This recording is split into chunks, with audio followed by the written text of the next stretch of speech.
Hello everyone, welcome back to our new video. दोस्तों, Newgen software के quarterly result आ गए हैं एंड कॉन कॉल भी आ गई है। तो लेट्स सी कि कंपनी के नंबर कैसे रहे हैं और कॉन कॉल कैसी रही है, क्या गाइडेंस दिए गए हैं वहाँ पर। और सबसे पहले कंपनी के अगर हम फाइनेंशियल परफॉर्मेंस की बात, तो इस क्वार्टर में कंपनी के अगर रेवेन्यू फ्रॉम द ऑपरेशन देखेंगे तो लगभग 429 करोड़ रुपीस के रेवेन्यू फ्रॉम द ऑपरेशन रहे हैं। अदर इनकम वगैरह सब कुछ मिला दिया जाए तो ये आता है लगभग 444 करोड़ रुपए। वाई बेसिस पर देखेंगे तो रेवेन्यू फ्रॉम द ऑपरेशन में 14% की ग्रोथ है and quarter on quarter nearly 13% की ग्रोथ है। यहाँ पर मार्केट के एक्सपेक्टेशन की बात करें, जो बहुत छोटे मोटे एनालिस्ट लोगों का जो एक्सपेक्टेशन है उसका मैं डाटा बता रहा हूँ, क्योंकि इसको बहुत बड़ी ऐसी कंपनी नहीं है जो इसको ब्लूमबर्ग या ईटी नाउ या फिर मनी कंट्रोल जैसे इंस्टीट्यूट्स या फिर उनके रिसर्च जो हैं वो इसको कवर करें। तो यहाँ पर जो एक्सपेक्टेशन थी वो नियरली 450 करोड़ की थी और नंबर्स जो आए हैं वो लगभग 444 करोड़ के आए हैं, यानी लगभग इन द लाइन या फिर स्लाइटली मिस आप बोल सकते हैं रेवेन्यू में हुआ है। उसके बाद अगर एबिट्टा की बात किया जाए तो एबिट्टा भी आप देख सकते हैं नियरली 137 करोड़ रुपए के रहे हैं, जहां पे 12% की growth Y basis and quarter on quarter basis 26% की ग्रोथ रही है। एबिट्टा में यहाँ पर एक्सपेक्टेशन था 148 करोड़ का।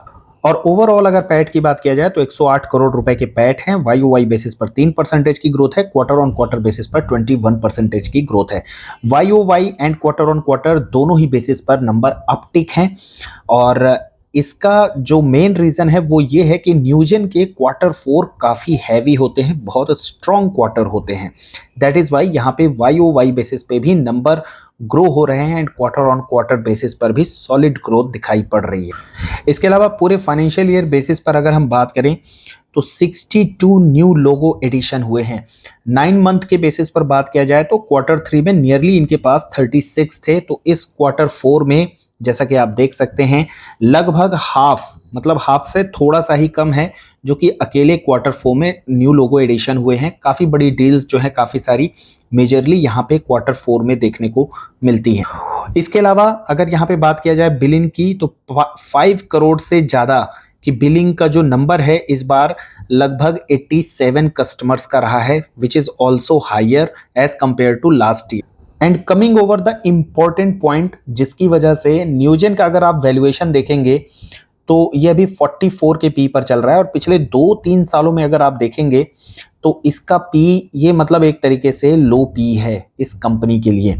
और उसका रीज़न ये है एन्युइटी रेवेन्यू। ये चीज़ मैं कई बार वेल्थ मैनेजमेंट के सेगमेंट में भी कई बार इस चीज़ पर स्ट्रेस दे चुका हूँ कि जहाँ पे ये रेवेन्यू स्ट्रीम आता है विच इज़ वेरी इंपॉर्टेंट, ये बहुत इंपॉर्टेंट हो जाती है। और Newgen as a software business is completely different from the HCL या फिर TCS की बात करें या फिर इन्फोसिस की बात करें, इन सारी कंपनियों से एकदम डिफरेंट है।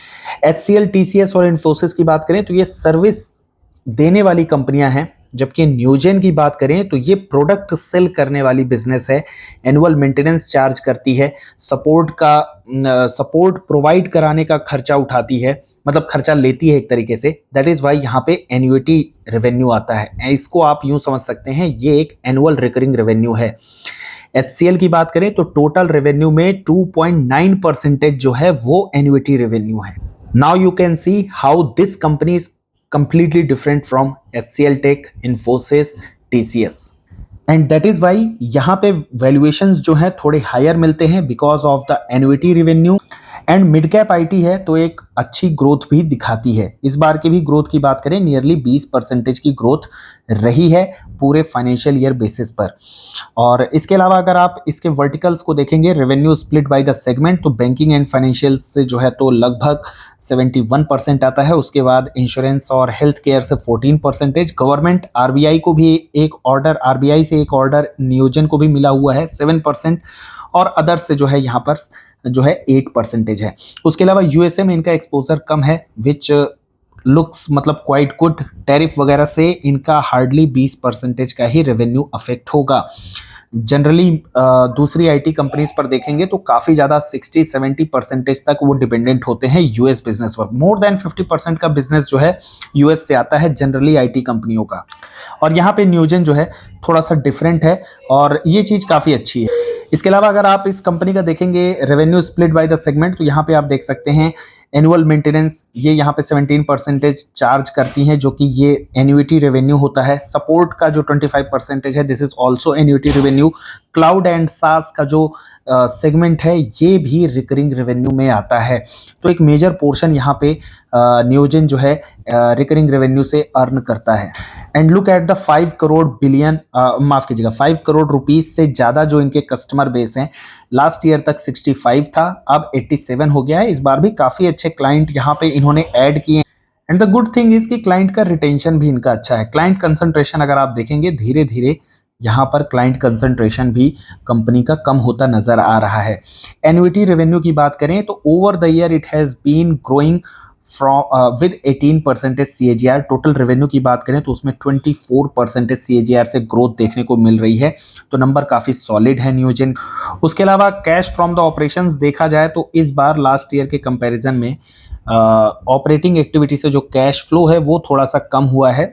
और उसका रीज़न ये है कि काफ़ी सारे जो डील्स होते हैं, फाइनेंशियल ईयर का एकदम एंड है, काफ़ी सारे डील्स जो हैं इस बार नहीं क्लोज हो पाए हैं, Q1 में क्लोज होंगे।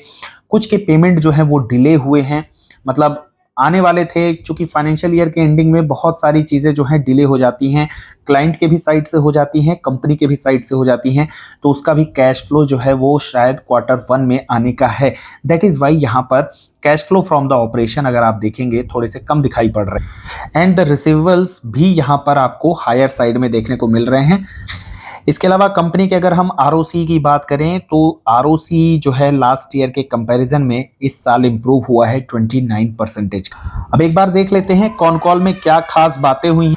कॉन कॉल में जो 2 सवाल किए गए हैं इंपॉर्टेंट, वो थे एन्युइटी रेवेन्यू और सपोर्ट रेवेन्यू। इनमें जो है एक डाउन ट्रेंड देखने को मिला है, इस बार डिप आया है। And for the reason being यहाँ पे मैनेजमेंट का ये कहना है कि ये Q3 एंड Q4 यानी H2 में जो है ये नॉर्मलाइज होने के काफ़ी ज़्यादा चांसेस हैं, क्योंकि इस बार इन्होंने लार्ज डील इंप्लीमेंट की है। पहले क्या है, छोटी छोटी डील्स होती थी, इस बार लार्ज डील ली है जिसके टाइम साइकिल जो है लगभग 1 से 2 साल का है, जिसकी वजह से एन्युइटी का जो रेवेन्यू है उसको मतलब स्टार्ट होने में, किक इन होने में 1-2 क्वार्टर लग सकते हैं। That is why management is expecting कि एन्युइटी में एक अप ट्रेंड जो है आपको 2 क्वार्टर के बाद देखने को मिल सकता है। उसके बाद ये सारी चीज़ें डिस्कस हो गई हैं। जेन एआई को लेकर के एक सवाल किया गया था कि क्या ये न्यूजेन के लिए भी डिसरप्टर हो सकता है या नहीं। तो यहाँ पे न्यूजेन ने एक बहुत ही सिंपल सा इसका आंसर दिया है। इनका ये कहना है कि gen AI is not seen as a disruptor but they are seeing it as an enabler. तो एक तरीके से जेन एआई जो है इनके लिए सपोर्ट की तरह कार्य करेगा। और 3 एआई एजेंट भी नियोजन ने इस बार लॉन्च किए हैं।